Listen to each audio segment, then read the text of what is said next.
প্ৰথমগৰাকী নাৰী হৈছে মাতংগিনী হাজৰা। সেই মাতংগিনী হাজৰাৰ জন্ম হৈছিলে 1870 চনৰ 19 অক্টোবৰ তাৰিখে বৰ্তমান বাংলাদেশৰ অন্তৰ্গত তামলুকত। আৰু যদি আমি আন এগৰাকী নাৰীৰ কথা ক'বলৈ যাওঁ, সেই নাৰীগৰাকীৰ নাম হৈছে কল্পনা দত্ত, যাক কল্পনা যোশী নামে নামাকৰণ হৈছিল। নাৰী হৈছে অৰুণা আছাফ আলী। তেওঁ এগৰাকী এনেকুৱা নাৰী আছিলে যিগৰাকী নাৰীয়ে আমাৰ ভাৰতীয় স্বাধীনতা আন্দোলনৰ ক্ষেত্ৰত যথেষ্ট ভূমিকা পালন কৰিছিল।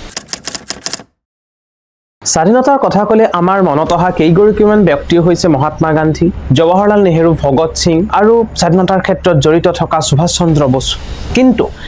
এই ব্যক্তিসকলৰ উপৰিও আমাৰ এই স্বাধীনতা আন্দোলনৰ ক্ষেত্ৰখনত অগণিত মহিলা আছে, যিসকলৰ কথা আমি আলোচনা কৰিবলৈ বহুতো কম দেখা পাওঁ। আমাৰ ইতিহাসৰ পাতত সেই মহিলা নাৰী কেইগৰাকীৰ কথাও এনেধৰণে উল্লেখ হৈ আছে, যি নাৰী কেইগৰাকীয়ে আমাৰ ভাৰত স্বাধীনতাৰ হোৱাৰ ক্ষেত্ৰত যথেষ্ট অগ্ৰণী ভূমিকা গ্ৰহণ কৰিছে। কিন্তু দুৰ্ভাগ্যবশতঃ সেই মহিলাসকলৰ কথা আমি বিভিন্ন কিতাপ পত্ৰৰ পৰা আৰম্ভ কৰি বিভিন্ন ধৰণৰ ঠাইত সেই নাৰীসকলৰ কথা আমি কমকৈ শুনিবলৈ পাওঁ। গতিকে আজিৰ আমাৰ এই ভিডিঅ'টিৰ জৰিয়তে তেনেকুৱা কেইগৰাকীমান নাৰীৰ বিষয়ে আলোচনা কৰিবলৈ লৈছোঁ, যি কেইগৰাকী নাৰীয়ে আমাৰ ভাৰতৰ স্বাধীনতাৰ ক্ষেত্ৰত বহুত ভূমিকা পালন কৰিছিল। গতিকে বেছি দেৰি নকৰি আৰম্ভ কৰোঁ আমাৰ আজিৰ এই ভিডিঅ'টো। প্ৰথমগৰাকী নাৰীয়ে হৈছে মাতংগিনী হাজৰা। এই মাতংগিনী হাজৰাই আমাৰ স্বাধীনতা আন্দোলনৰ ক্ষেত্ৰখনত যথেষ্ট গুৰুত্বপূৰ্ণ ভূমিকা পালন কৰিছিলে। তেওঁৰ জৰিয়তে কিছুমান কাৰ্যকলাপ সংঘটিত কৰা হৈছিলে, যি কাৰ্যকলাপৰ জৰিয়তে আমাৰ ভাৰতৰ স্বাধীনতা সংগ্ৰাম হয়তো বহুত আগবাঢ়ি গৈ যাবলৈ সক্ষম হৈছিলে। তেনেগৰাকীয়ে নাৰীক আমি মৰমতে গান্ধী বুঢ়ী নামেও আমি নামাকৰণ কৰিছিল। সেই মাতংগিনী হাজৰাৰ জন্ম হৈছিলে 1870 চনৰ 19 অক্টোবৰ তাৰিখে বৰ্তমান বাংলাদেশৰ অন্তৰ্গত তামলুকত। আৰু তেনেগৰাকী নাৰীৰ মৃত্যু হৈছিলে 1942 চনৰ 29 ছেপ্টেম্বৰ তাৰিখে। আৰু তেখেতৰ মৃত্যু হৈছিলে ব্ৰিটিছৰ গুলীত। যেতিয়া তেওঁ সেই ব্ৰিটিছৰ বিৰুদ্ধে প্ৰতিবাদ কৰিবলৈ ওলাই গৈছিলে, সেই প্ৰতিবাদ কৰিবলৈ যাওঁতে ব্ৰিটিছৰ গুলীত তেখেতৰ মৃত্যু হৈছে। আৰু মৃত্যু হোৱাৰ সময়তো তেখেতৰ হাততেই নিজৰ ভাৰতীয় জাতীয় পতাকাখন আছিলে, সেই পতাকাখন নিজৰ হাতত ধৰি তেখেতে মৃত্যুবৰণ কৰিছিলে। মাতংগিনী হাজৰাই মহাত্মা গান্ধীৰ আদৰ্শেৰে অনুপ্ৰাণিত হৈছিলে। সেই আদৰ্শৰে অনুপ্ৰাণিত হৈয়ে তেখেতে লুন আইন ভংগ কৰা যিটো যাত্ৰা আছিল তাত অংশগ্ৰহণ কৰিছিলে, ভাৰত ত্যাগ আন্দোলনত অংশগ্ৰহণ কৰিছিলে, তাৰোপৰিও আইন অমান্য আন্দোলনতো তেখেতে অংশগ্ৰহণ কৰিছিলে। এনেধৰণৰ কাৰ্যকলাপৰ জৰিয়তে ভাৰতৰ স্বাধীনতা আন্দোলনৰ ক্ষেত্ৰখনত তেখেতে যথেষ্ট বৰঙণি আগবঢ়াই থৈ গৈছে। গতিকে তেনে এগৰাকী নাৰীৰ কথা আমি পঢ়িবলৈ নোপোৱাটো আমাৰ বাবে অতি দুৰ্ভাগ্যজনক কথা। আৰু আমাৰ বাবে দুৰ্ভাগ্যজনক কথা নহয়, আমাৰ আহি থকা সকলো প্ৰজন্মৰ কাৰণে এনেধৰণৰ কথাবিলাক জনাটো আমাৰ বাবে নিতান্ত দৰকাৰী। গতিকে আমি ইয়াৰ উপৰি আমি দ্বিতীয়গৰাকী নাৰীৰ কথা অকণমান আলোচনা কৰিবলৈ চেষ্টা কৰোঁ। সেই দ্বিতীয়গৰাকী নাৰীয়ে হৈছে প্ৰীতিলতা ৱাডেদাৰ। প্ৰীতিলতা ৱাডেদাৰে আছিলে ভাৰতবৰ্ষৰ প্ৰথমগৰাকী মহিলা, যিগৰাকী মহিলা ভাৰতৰ কাৰণে শ্বহীদ হৈছিল। তেখেতক বীৰ কন্যা নামেৰেও নামাকৰণ কৰা হৈছিল। তেখেতৰ সেই স্বাধীনতা সংগ্ৰামী মনোভাৱৰ থকাৰ কাৰণেই হয়তো ভাৰতৰ ইতিহাসত তেওঁৰ নাম সোণালী আখৰেৰে লিখা হৈ আছে যদিও, কিন্তু তেওঁৰ কথা আমি কমকৈ জানিবলৈ। গতিকে তেনে এগৰাকী মহিয়সী নাৰীৰ জন্ম হৈছিলে 5 মে 1911 চনৰ ঢলঘাট, বৰ্তমান বাংলাদেশৰ অন্তৰ্গত। তেওঁ সৰুৰ পৰা এগৰাকী মেধাৱী ছাত্ৰী আছিলে আৰু সেই ছাত্ৰীগৰাকীয়ে ঢাকাতে প্ৰথমে প্ৰাৰম্ভিক শিক্ষা আৰম্ভ কৰিছিলে। আৰু সেই শিক্ষা গ্ৰহণৰ পিছতেই তেখেতে কলকাতালৈ আহিছিলে আৰু কলকাতাত আহি পেলাই তেখেতে বেথুন কলেজৰ পৰা স্নাতক ডিগ্ৰী লাভ কৰিছিলে। আৰু সেই স্নাতক ডিগ্ৰী লাভ কৰি তেওঁ এখন কলেজত প্ৰথমে শিক্ষকতা দান কৰিছিল। প্ৰীতিলতা ৱাডেদাৰ বিপ্লৱী নেতা মাতাৰ্দা সূৰ্য সেনৰ পৃষ্ঠপোষকতা লাভ কৰিছিলে। আৰু সেই তেওঁ পৃষ্ঠপোষকতা লাভ কৰাৰ পিছতেই তেওঁ এটা বিপ্লৱী মনোভাৱ গঢ় লৈ উঠিছিল। আৰু সেই বিপ্লৱী মনোভাৱ থকাৰ কাৰণে তেওঁ স্বাধীনতা আন্দোলনত যথেষ্ট সক্ৰিয় হৈ পৰিছিল, যাৰ ফলশ্ৰুতিত তেওঁৰ আদৰ্শৰে অনুপ্ৰাণিত হৈ তেওঁৰ লগত থাকি বিভিন্ন সশস্ত্ৰ সংগ্ৰামত প্ৰীতিলতা ৱাডেদাৰে মনোনিৱেশ কৰিছিল। তেওঁ বিভিন্ন অভিযানত গৈছিলে, কিন্তু তাৰ ভিতৰত এটা অভিযান তেওঁৰ কাৰণে বৰ উল্লেখনীয় আছিল, যিটো অভিযান 1932 চনত সংঘটিত হৈছিল। 1932 চনৰ 23 ছেপ্টেম্বৰ সংঘটিত হোৱা সেই ঘটনাটোৱে, যিটো ঘটনাৰ দ্বাৰা তেওঁ জীৱনটো এটা বেলেগ দিশলৈ পৰিৱৰ্তন হৈ পৰিছিলে। আৰু সেই ঘটনাটোৱেই আছিলে পাহাৰতলিত ইউৰোপীয় ক্লাব আক্ৰমণ। সেই ঘটনাটোৰ জৰিয়তে প্ৰীতিলতা ৱাডেদাৰে তেওঁৰ নিজৰ জীৱনৰ গতিপথ সলনি কৰি দিছিল। সেই ক্লাবটোৰ মুখ্য ঘটনা ঘটিছিলে সেই ঘটনাটো আছিলে যিটো ক্লাব আছিলে তাৰ সন্মুখত লিখি থোৱা হৈছিল এখন ফলক আঁৰি থোৱা হৈছিল এখন প্লে কাৰ্ড আঁৰি থোৱা হৈছিলে সেই প্লে কাৰ্ডত লিখা হৈছিলে dogs and Indians are not allowed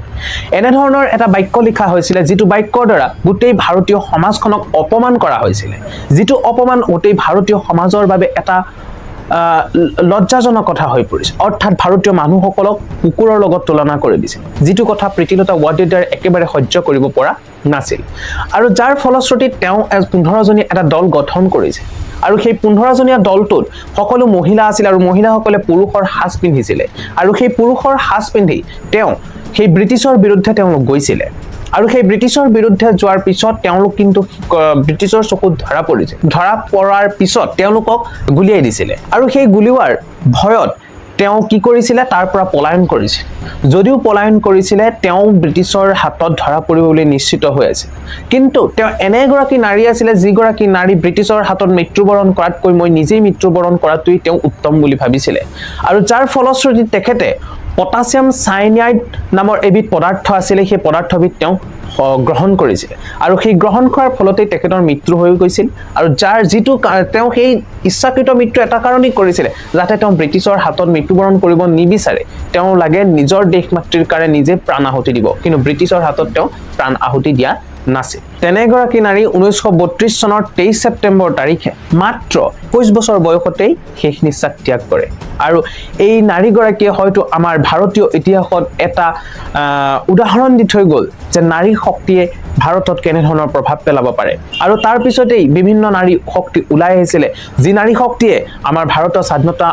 আন্দোলনৰ ক্ষেত্ৰত অগ্ৰণী ভূমিকা গ্ৰহণ কৰিছিলে গতিকে তেওঁৰ আদৰ্শৰে আমি সকলো অনুপ্ৰাণিত হোৱা উচিত ইয়াৰ পিছত যদি আমি আন এগৰাকী নাৰীৰ কথা ক'বলৈ যাওঁ সেই নাৰীগৰাকীৰ নাম হৈছে কল্পনা দত্ত যাক কল্পনা দত্ত যাক কল্পনা যোশী নামে নামাকৰণ হৈছিল তেওঁ সেই সাহসিকতা তেওঁৰ সেই স্বাধীনতা সংগ্ৰামী মনোভাৱ থকাৰ কাৰণে তেওঁ বংগৰ অগ্নিকন্যা নামেও জনাজাত আছে কল্পনা দত্ত তেখেতৰ জন্ম হৈছিলে 1913 চনৰ 27 জুলাই তাৰিখে চট্টগ্ৰাম যিখন ঠাই বৰ্তমান বাংলাদেশৰ ওচৰত তেখেতে 1929 চনত তেওঁ মেট্ৰিক পাছ কৰিছিল আৰু মেট্ৰিক পাছ কৰি তেওঁ বেথুন কলেজ যিখন কলেজ কলকাতাত আছিল তালৈ তেওঁ গুচি আহিছিল আৰু তেওঁ তাত আহি শিক্ষা গ্ৰহণ কৰিছিল আৰু সেই শিক্ষা গ্ৰহণৰ সময়ছোৱাতেই তেখেতে প্ৰীতিলতা ৱাডেদাৰ লগ পাইছিল আৰু লগতে বীণা দাস নামৰ আন এগৰাকী মহিয়সী নাৰীক লগ পাইছিল যাৰ পৃষ্ঠপোষকতাত তেখেতেও সেই স্বাধীনতা আন্দোলনৰ প্ৰতি মনোনিৱেশ কৰিছিল আৰু কল্পনা দত্ত প্ৰীতিলতা ৱাডেদাৰ আৰু বীণা দাস এই কেইগৰাকী লোকেই পিছলৈ সূৰ্য সেনৰ নেতৃত্বত গঢ়ি উঠা সশস্ত্ৰ সংগ্ৰাম বাহিনী ইণ্ডিয়ান ৰিপাব্লিকান আৰ্মিত তেওঁলোকে সক্ৰিয় সদস্য হিচাপে যোগদান কৰিছিল বোমা বাৰুদ বনোৱাৰ ক্ষেত্ৰত যথেষ্ট সহায় কৰিছিল যাতে ব্ৰিটিছৰ লোকসকলক বোমা বাৰুদ দি অশান্তি কৰিব পাৰে তেওঁলোকক ভাৰতৰ পৰা খেদি পঠাব পাৰে সেই ক্ষেত্ৰত তেওঁ বোমা বাৰুদ বনাবলৈ চেষ্টা কৰিছিল আৰু বনাইছিল ইয়াৰ উপৰি তেওঁ কটন গান নামৰ এবিধ বোমাৰ তৈয়াৰ কৰিছিল যাৰ দ্বাৰা তেওঁ ভাৰতীয় স্বাধীনতা সংগ্ৰামী ক্ষেত্ৰত যথেষ্ট ভূমিকা পালন কৰিছিল কল্পনা দত্তই যিসকল নেতাক ব্ৰিটিছে গ্ৰেপ্তাৰ কৰি থৈছিল অৰ্থাৎ তেওঁলোকক আদালতত ভৰাই থোৱা হৈছিল অৰ্থাৎ তেওঁলোকক জেলত থোৱা হৈছিল তেওঁলোকক মুক্তি দিয়াৰ ক্ষেত্ৰত যথেষ্ট গুৰুত্বপূৰ্ণ ভূমিকা পালন কৰিছিল আৰু সেই উদ্দেশ্য আগত ৰাখি তেওঁ আদালত ভৱনৰ ওচৰত তেওঁ ডিনামাইটৰ সহায়ত সেই ঠাইখন ধ্বংস কৰি দিয়াৰ পৰিকল্পনা কৰিছিল এই পৰিকল্পনাটো তেওঁ ফাদিল হৈ যায় আৰু ফাদিল হোৱাৰ ফলত পৰিকল্পনা আছিল সেই পৰিকল্পনাটো হোৱাত বাধা দিছিল আৰু সেই পৰিকল্পনাটো সফল হ'ব নোৱাৰিছিল তেওঁ গ্ৰেপ্তাৰ কৰাৰ পিছত তেওঁ জামিন লাভ কৰিছিল আৰু জামিন লাভ কৰাৰ পিছত সূৰ্য সেনৰ নেতৃত্বত তেওঁ পলাই যাবলৈ সক্ষম হৈছিল আৰু পলাই যোৱাৰ পিছতে তেখেতে কি কৰিছিল 1933 চনত সূৰ্য সেন আৰু তেখেতে একেলগে থাকোতে পুলিচে ঘেৰি ধৰিছিল অৰ্থাৎ ব্ৰিটিছ পুলিচে ঘেৰি ধৰিছিল আৰু ঘেৰি ধৰাৰ পিছত সূৰ্য সেন গ্ৰেপ্তাৰ হৈছিল কিন্তু তেনে ক্ষেত্ৰত তেখেত পলাই যাবলৈ সক্ষম হৈছিল কিন্তু পলাই যোৱাৰ পিছতো তেওঁ পুনৰ এদিন কৰায়ত্ব কৰা হৈছিল কৰায়ত্ব কৰাৰ পিছত তেখেতক পুনৰ যাৱজ্জীৱন কাৰাদণ্ড হিচাপে ঘোষণা কৰিছিল আৰু সেই ঘোষণা কৰাৰ পিছত তেওঁ পুনৰ মুকলি হৈছিল মুকলি হোৱাৰ পিছত তেওঁ সিপিআইত যোগদান কৰিছিল আৰু এনে এগৰাকী নাৰীৰ মৃত্যু হৈছিল 1995 চনৰ 8 ফেব্ৰুৱাৰী তাৰিখে আমি অন্য এগৰাকী নাৰীৰ কথা যদি আমি আলোচনা কৰিবলৈ যাওঁ সেই অন্য এগৰাকী নাৰীয়ে হৈছে ৰাণী গাইডিনলিউ ৰাণী গাইডিনলিউ এগৰাকী বিশিষ্ট বিপ্লৱী নেতা আছিল তেওঁ সেই নেতৃত্ব প্ৰদান কৰিছিল বিশেষকৈ মণিপুৰ নাগালেণ্ড আদি অঞ্চলত তেখেতৰ জন্ম হৈছিল 1915 চনৰ 26 জানুৱাৰী তাৰিখে মণিপুৰত আৰু 13 বছৰ বয়সতে তেওঁ ককায়েকৰ নেতৃত্বত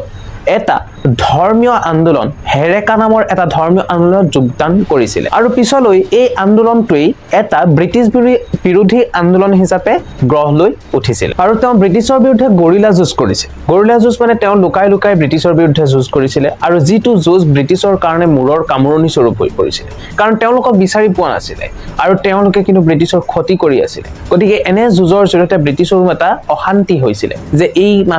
মানুহগৰাকী কেনেকৈ ধ্বংস কৰিব পৰা যায় মাৰিব পৰা যায় গতিকে তেওঁলোকৰ কাৰণে এটা মূৰৰ কামৰণি স্বৰূপ হৈ পৰিছিল এই ৰাণী গাইডিনলিউ ৰাণীৰ নামৰ উপাধিটো দিয়াৰ আঁৰত এটা ৰহস্য আছে এদিনাখন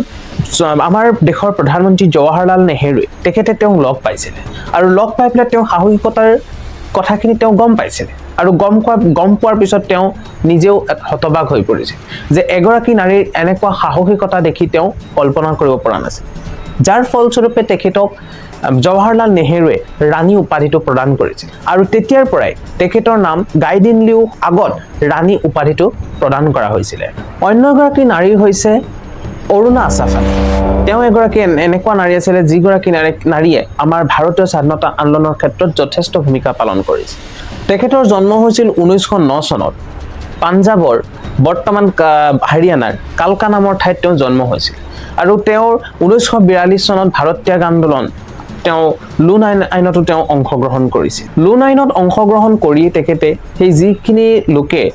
অন্নখন কৰিছিল একো নোখোৱাকৈ যিখিনি লোকে অন্নখন কৰিছিল সেই তেওঁ তাত অংশগ্ৰহণ কৰিছিল আৰু তেওঁ নিজেও ভোকে পিয়াহে একো নোখোৱাকৈ সেই লুন আইন ভংগৰ ক্ষেত্ৰত যথেষ্ট গুৰুত্বপূৰ্ণ ভূমিকা পালন 1942 চনত ভাৰত ত্যাগ আন্দোলনৰ ক্ষেত্ৰতো অৰুণা আছাফ আলীয়ে যথেষ্ট ভূমিকা পালন কৰিছিল কাৰণ যেতিয়া মহাত্মা গান্ধী আৰু জৱাহৰলাল নেহেৰু ব্ৰিটিছে গ্ৰেপ্তাৰ কৰিছিল তাৰ পিছত সেই ভাৰত ত্যাগ আন্দোলন চলাবলৈ একমাত্ৰ দায়িত্ব আহি পৰিছিল অৰুণা আছাফ আলীৰ ওপৰত গতিকে তেওঁ সেই আন্দোলন চলাই নিয়াৰ ক্ষেত্ৰত যথেষ্ট কষ্টৰ সন্মুখীন হৈছিল আৰু তেনে প্ৰাকখনতে তেওঁকো বিচাৰি গ্ৰেপ্তাৰ কৰিবৰ কাৰণে ব্ৰিটিছে অভিযান চলাইছিল কিন্তু সৌভাগ্যবশতঃ তেখেতে সেই ব্ৰিটিছৰ হাতৰ পৰা ৰক্ষা কৰিবলৈ সক্ষম হৈছিল আৰু তেওঁ বহু বছৰ কাল পলাই পৰিছিল আৰু ব্ৰিটিছৰ পৰা লুকাই আছিল যদিও তেখেতে সেই সশস্ত্ৰ সংগ্ৰাম কিন্তু তেওঁ চলাই গৈছিল তেওঁ লুকাই সেই ভাৰতৰ স্বাধীনতা আন্দোলন আগবঢ়াই লৈ গৈ আছে যিটো ব্ৰিটিছে ভাল পোৱা নাছিল আৰু তেখেতক যতে পায় ততেই মৃত্যুদণ্ড দিবলৈ সাজু হৈ পৰিছিল আমি যিকেইগৰাকী মহিলাৰ সাহসিকতাৰ আমি কথা ক'লো হয়তো আমাৰ ভাৰতৰ প্ৰতিগৰাকী মহিলাক উৎসাহিত কৰিব প্ৰত্যেকটো হৈ থকা আমাৰ ঘটনাৰ লগত তেওঁলোকক নিজে ৰিলেট কৰিব পাৰিব লাগিব তেওঁলোকে কেনে ধৰণৰ কাম কৰি আছে আৰু সেই মহিলাসকলৰ পৰা আমি কি শিকিব লাগে নিজৰ জাতীয় প্ৰেম নিজৰ মাজত থকা আমি ঐক্যতাটো কেনে ধৰণে বজাই ৰাখিব লাগে সেই কথাখিনি আমি তেওঁলোকৰ পৰা শিকাটো যথেষ্ট প্ৰয়োজন আমাৰ সমাজত বৰ্তমান সেইখিনি বহুত যথেষ্ট প্ৰয়োজন আছে তেনে মানুহৰ আমাৰ আদৰ্শ হিচাপে লোৱা উচিত নিজৰ দেশখনক কেনে ধৰণে ভাল পাইছে নিজৰ জাতীয় প্ৰেমটো কেনে ধৰণে আনিছিল নিজৰ যিটো একতা আছিল সেইটো কেনে ধৰণে বজাইছে নিজৰ কামবিলাক কেনে ধৰণে কৰিছিল সেই কথাখিনিৰ ওপৰত যথেষ্ট গুৰুত্ব দিব লাগে এই নাৰী কেইগৰাকীৰ কথা আমাৰ পাঠ্যপুথিত নাই আমাৰ কিতাপত নাই আমি পঢ়িবলৈ নাপাওঁ আনকি আমি বিভিন্ন ছ'চিয়েল মিডিয়া বা প্লেটফৰ্মটো এই নাৰীসকলৰ কথা আমি জানিবলৈ নাপাওঁ কিন্তু এটা কথা আমি মনত ৰখা উচিত স্বাধীনতা মানে কেৱল পতাকাখন নহয় স্বাধীনতা মানে হৈছে আমি দেশখনৰ কাৰণে কেনে ধৰণে ত্যাগ কৰিছোঁ আমি সেই নাৰীসকলৰ কথা সেই পুৰুষসকলৰ কথা আমি কেনে ধৰণে চাইছোঁ সেইটো আমাৰ মূল বিষয় হ'ব লাগিব সেই নাৰীসকলৰ পৰা আমাৰ বৰ্তমান নাৰীসকলে কি শিক্ষা লৈছে সেই হয়তো আমাৰ এক মূল বিষয় হৈ পৰিব সেই নাৰীসকলৰ পৰা যদি আমি অলপমান শিক্ষা লওঁ আৰু সেই শিক্ষাখিনি বৰ্তমান আমাৰ জীৱনত প্ৰয়োগ কৰিব চেষ্টা কৰোঁ আমাৰ নিজৰ দেশ ভালপোৱাক যদি আমি কৰিবলৈ চেষ্টা কৰোঁ হয়তো সেই একতা সেই বিপ্লৱতাটো বৰ্তমান আজিও জীৱিত হৈ উঠিব যিটো আমাৰ সমাজৰ কাৰণে যথেষ্ট গুৰুত্বপূৰ্ণ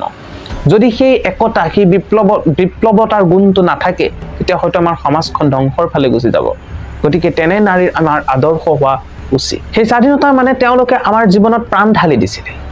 সেই প্ৰাণ ঢালি দিয়াৰ ফলস্বৰূপেই কিন্তু আজি আমি মানুহ হিচাপে থিয় হ'ব পাৰিছোঁ ভাৰতবৰ্ষৰ এগৰাকী লোক বুলি আমি ক'ব পাৰিছোঁ সেই নাৰীসকলৰ কাৰণে সেই পুৰুষসকলৰ কাৰণে গতিকে তেনে নাৰীক আমি পহৰাটো কেতিয়াও